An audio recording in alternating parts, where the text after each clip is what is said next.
राधे राधे सभी को। आज मैं आपको बहुत प्यारी कहानी सुना रही हूँ, एक भक्त और उसके ठाकुर की।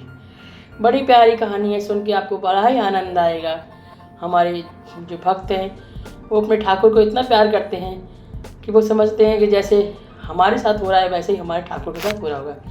जैसे कि सर्दी का मौसम आया तो हमें सर्दी लग रही है, तो हमारे ठाकुर भगवान को भी सर्दी लग रही होगी। गर्मी का मौसम आया तो हमारे ठाकुर को भी गर्मी लग रही होगी। ऐसे ही एक भक्त थे, संत थे, वो भगवान कृष्ण की बहुत पूजा करते थे और महसूस करते थे कि आज मुझे प्यास लग रही है, तो मेरे ठाकुर भी लगता है प्यासे बैठे, इसलिए मुझे प्यास लग रही है, झट से पानी पियाते। तभी उनके मन में इच्छा हुई कि गर्मी का मौसम आ गया है, खरबूज बाजार में आ गया होगा, पहला फल है, मेरे खाने की इच्छा हो रही है, यानी कि मेरे ठाकुर की इच्छा हो रही है, मुझे बाजार से लाने चाहिए। चुपचाप उठे, हाथ में 2 रुपये लिए और बाज़ार चल दिए। बाज़ार पहुँचे, दुकान पे गए तो बहुत सारे खरबूज रखे हुए थे। दुकानदार से कहा, भैया ये खरबूज का भाव रहे हैं? माने कि 1 रुपया, 2 रुपया किलो, 2 रुपये के एक खरबूज मिलेगा। तो उन्होंने कहा ठीक है, मुझे दे दो। इतने में ही घोड़े पे तुक तुक तुक करते हुए राजा के सैनिक आ गए और खरबूज वाले से बोले, अरे खरबूज वाले, ये क्या कर रहा है दुकानदार? ये पहला फल तो राजा के महल में जाएगा, ऐसा है, ये फल निकाल दे राजा के लिए।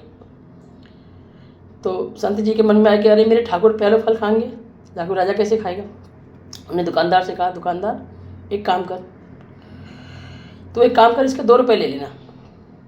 सैनिक बोले, तुम 2 दोगे तो मैं 3 दूंगा। संत बोले 5 दूंगा। दुकानदार वो सैनिक बोले हम 6 देंगे। ऐसे ही बात पहुँचते पहुँचते 100 रुपये पहुँच गई। दुकानदार बोले 100 रुपये दो। सैनिक बोला, हम नहीं ले रहे 100 रुपये, हमें राजा को मालूम पड़ी छोटे से फल के लिए हम 100 रुपये लेके आए तो हमें दंड देगा। ऐसा करो तुम संत जी को दे दो, हमें और फल दे देना। दुकानदार ने संत जी से कहा, लो जी, ये फल तो आपका हो गया। संत जी के मात्र जेब में 2 रुपये। बोले 1 मिनट रुको, मैं अभी आता हूँ। और फिर जल्दी से गए, अपनी कुटिया में जो भी सामान था उसे बेच बाच के 100 रुपये लेकर आए और दुकानदार को दिए और फल पाकर बड़े प्रसन्न हुए, फल ले गए। और रास्ते में जाते जा रहे, आहा ठाकुर जी तो आज ऋतु को पहले फल खा पाएंगे। जब वो गौचरण से लौट के आएंगे तो उन्हें भोग लगाएंगे, पुजारी जी बड़े खुश होंगे। सोचते सोचते जा रहे थे, पहुँचे सा पुजारी जी से बोले, पुजारी जी मैं ठाकुर जी के लिए फल ले आया हूँ ऋतु को, ऐसा करियो जब वो गौचारण से आ जाए तो उन्हें भोग लगा दियो। पुजारी जी बोले, जाइए संत जी रसोई घर में रखे आओ, जब गौचारण से 4-5 बजे लौट के आ जाएंगे तो मैं उन्हें भोग ला के दे दूँगा। और रख के चले आए संत जी। अब पुजारी जी 4 बजे मंदिर खोलने का समय हुआ, उससे पहले उन्होंने सोची चलो रसोई घर में जाके पहले फल ले आऊँ, उसके बाद मंदिर के पट खोलूँगा। जब रसोई घर में जाके देखा तो फल तो वहाँ पे था ही नहीं। पुजारी जी बाहर आए, बोले, संत जी अपने कीर्तन में मस्त थे, ठाकुर जी के नाम से कीर्तन कर रहे थे मन में। बोले वहाँ पे फल तो है ही नहीं। पुजारी जी बोले, संत जी बोले, मैं तो वहीं रख के आया हूँ, देखा तो वहाँ फल था ही नहीं। अब संत जी निराश हो गए, बोले जैसी प्रभु की इच्छा।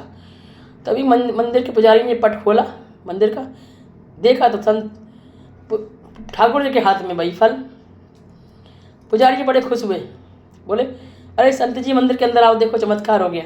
ने क्या कि तुम देखो ये फल लेके आए थे? संत ने कहा, हंसते हुए कहा, हाँ यही तो फल लेके आए थे। तो पुजारी जी बोले, देख लो ठाकुर जी से तुम्हारे फल को इंतजार ना भयो। रसोई घर में जाके खुद ले आए और खुद पाने को तैयार बैठे। संत जी ने कहा, पुजारी जी अब एक काम जल्दी से करो, तुम हमारे ठाकुर जी को फल को भोग लगा दो। फिर पुजारी ने फल का भोग लगाया और सबको प्रसाद रूप में बांट दिया। इस प्रकार भगवान और भक्त दोनों एक दूसरे की इच्छाओं को अच्छी तरह जानते हैं। आपको मेरी कहानी अच्छी लग रही हो प्लीज़ मेरे चैनल को सब्सक्राइब कीजिए, लाइक कीजिए, शेयर कीजिए। राधे राधे, राधे राधे।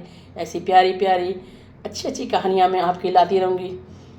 राधे राधे।